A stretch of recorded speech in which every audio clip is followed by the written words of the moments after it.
Interaja conosco, inscreva-se aqui no canal, dê o seu like, se quiser, também comente e compartilhe esse vídeo. 9h19 é o programa Realidade aqui pela Rádio Rosário, pela 89.7 FM no seu rádio. Manhã de segunda-feira, 17 de maio, temperatura marcando 13 graus aqui no centro da cidade. Simpatia. E agora nós teremos a nossa entrevista desta manhã. E nós temos a participação aqui no Realidade de hoje do deputado estadual Tiago Simon. Bom dia, deputado. Bom dia, Marcos, a todos os ouvintes da Rádio Rosário. É um prazer imenso falar com vocês todos. Quero saudar a todos amigos de Serafina Correia, especialmente o meu querido amigo prefeito Valdir, a todas as lideranças, os vereadores, o Jairo, Daniel Morandia, enfim, todo o parlamento municipal. É uma honra imensa falar com os amigos.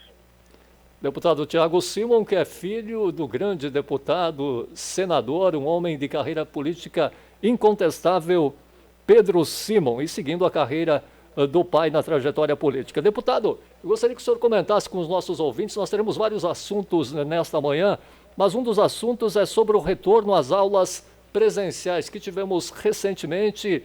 Tivemos aulas que não eram com a presença dos alunos, devido ao momento que estamos vivendo, e agora, aos poucos, as aulas estão voltando. Qual é a sua posição em relação ao retorno dos alunos, deputado? Olha, veja bem, nós acompanhamos com muita preocupação todo esse processo da pandemia. A pandemia viveu momentos difíceis, principalmente no mês de março.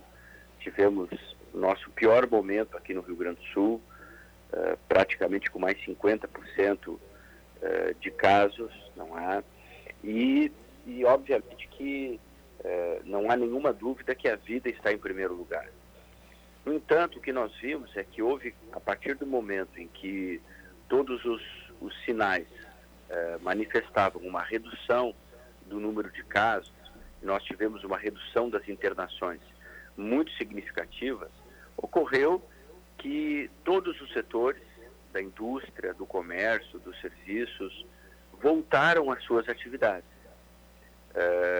E nessa feita, não haveria razão, a partir do momento em que nós autorizamos o funcionamento, a retomada de todas as atividades, inclusive com o processo de vacinação sendo ampliado aqui no Rio Grande do Sul, não haveria como não voltar também a questão das aulas presenciais. Para quem, obviamente, para os pais que estivessem seguros e confortáveis nesse sentido. Tá? Nós sabemos que muitos pais não têm onde deixar seus filhos, têm situações mais delicadas. Então, partindo dessa lógica e também do fato de que já é provado cientificamente que a transmissibilidade entre crianças é muito menor do que no caso de adultos, né? Isso por estudos de institutos e universidades de vários países. Baseado por tudo isso, não haveria o porquê, justamente, de não termos a retomada também presencial das aulas na educação do Rio Grande do Sul. Para concluir, eu vejo o seguinte: nós tivemos 13 meses sem aula na educação pública aqui do nosso estado. Nos países desenvolvidos, na Europa principalmente, Estados Unidos, a média foi 2 meses. Então, assim, eu acho que ao longo do ano passado houveram falhas realmente nessa retomada que deveria ter iniciado a partir de agosto, mas infelizmente na prática isso não aconteceu. Então, assim, os prejuízos cognitivos, de um modo geral, nós temos recebido uma série de relatos bastante difíceis sobre as situações, inclusive socioemocionais, psicológicas, com depressão, com ansiedade, com uma série de situações bastante delicadas em função dessa circunstância, não é, da não retomada das aulas presenciais. Então, é uma situação delicada, a volta tem que ser segura, tem que se priorizar a vacinação dos professores, todos esses aspectos têm que ser levados em conta, mas realmente me parece que se tudo está funcionando, não tem por que a educação não funcionar também. Deputado, e essa pandemia, ela deixou com certeza vários reflexos, tanto na área sanitária, econômica, como social, deputado. Não, sem dúvida, nós fizemos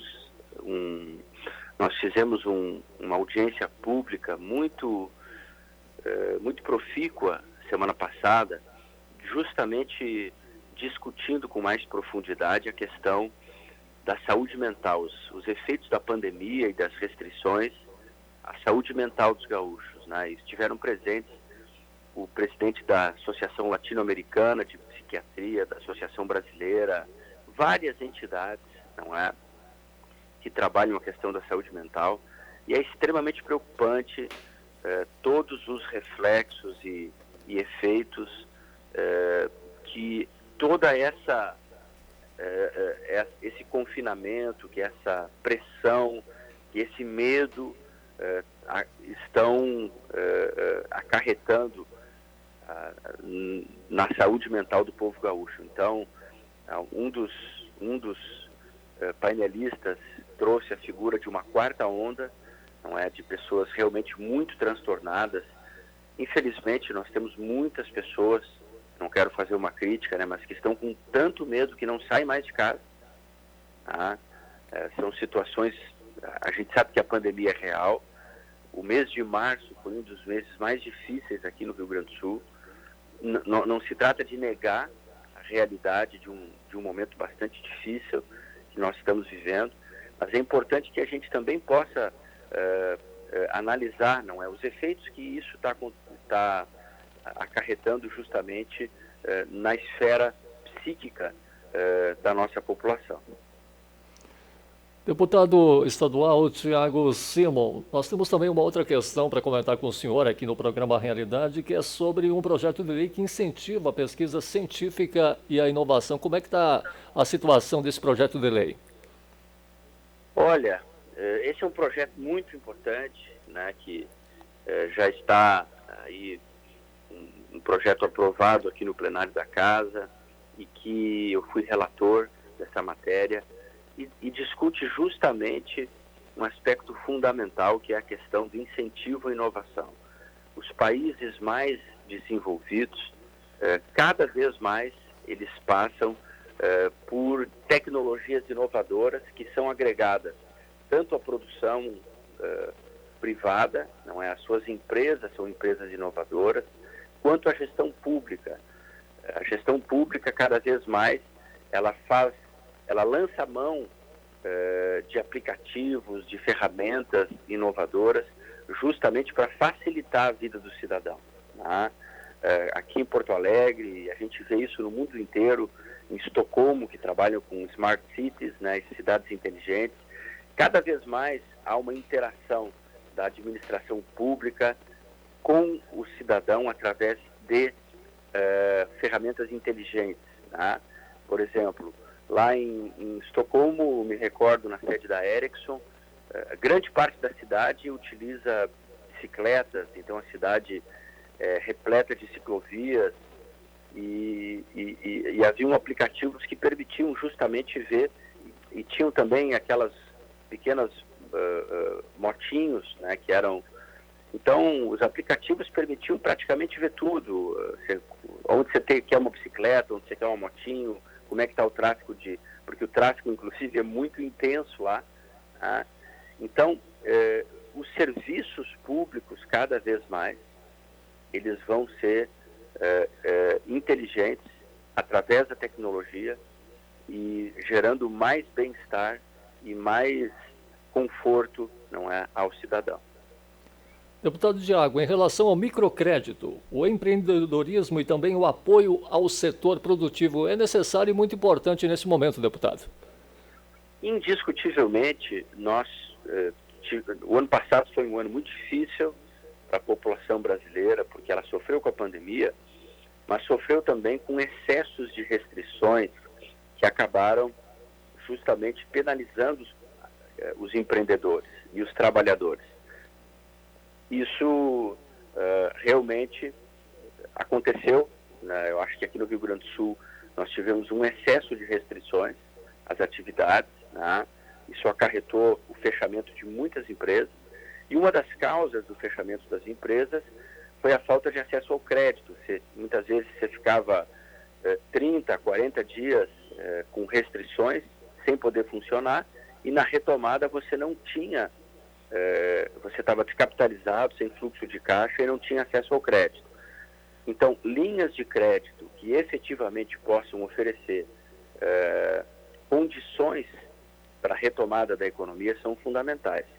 Isso vai desde o microcrédito, que são os micro e MEIs, não é? Formais e informais, que muitas vezes geram o seu próprio emprego, ou é a pequena lancheria, o pequeno cachorro-quente, que gera 1 ou 2 empregos, né? Esse sujeito, muitas vezes, pode ter uma restrição cadastral, ele pode ter alguma restrição de crédito que impeça ele de buscar o crédito no sistema financeiro tradicional. O microcrédito é justamente essa ferramenta que oportuniza, não é, a retomada do crédito. Por exemplo, Santa Catarina tem um programa que oferece de R$300 a 15 mil. Não interessa se você é formal ou informal. Você pode estar no Serasa, ter restrição, mas eles têm um agente de crédito que vai até o teu estabelecimento, conhece o teu negócio, vê que você é sério, que o negócio é viável e automaticamente te dá esse crédito. Não é? E você tem 8 parcelas. Se você paga 7 primeiras, a 8ª é justamente abatida. Isso é por isso que esse é o juro zero. Né? E, obviamente, a necessidade de linha de crédito de valores maiores, que vem com os bancos de fomento, os bancos de desenvolvimento, para as empresas retomarem, numa maior medida, as indústrias, o setor do comércio e serviços, justamente poderem retomar os investimentos. Não é só digamos assim, o capital de giro, mas os investimentos necessários, não é, para geração de novos empregos aqui no nosso estado. Isso é muito importante. A retomada da economia passa, em grande medida, pela oferta de crédito, e nós aprovamos na Assembleia 2 linhas que o BRDE vai captar com o BID de $50 milhões, tá? Então passa pelo acesso ao crédito, mas passa também pelo governo não retomar essas restrições de maneira excessiva e principalmente quando não tem necessidade. Então, eu acho que essas questões são realmente fundamentais. Eu vejo Porto Alegre, nós tivemos aqui o prefeito Marquesan, que lamentavelmente fechou 90 dias o setor de comércio e serviços sem necessidade, parques e praças lotados aqui na capital, né? E uma falta de razoabilidade, de bom senso que levou a quebrar inúmeros empreendimentos desnecessariamente, restaurantes extremamente conhecidos. Meu amigo Chico do Barranco teve um infarto, coitado. Então, assim, o que nós queremos dos gestores é que haja razoabilidade. Para concluir, Santa Catarina aplicou muito menos restrições, teve uma queda econômica no ano passado muito menor. O nosso estado teve uma queda de 7%, foi a maior queda da sua história, né? Santa Catarina caiu 0,9%, porque aplicou com muito mais razoabilidade.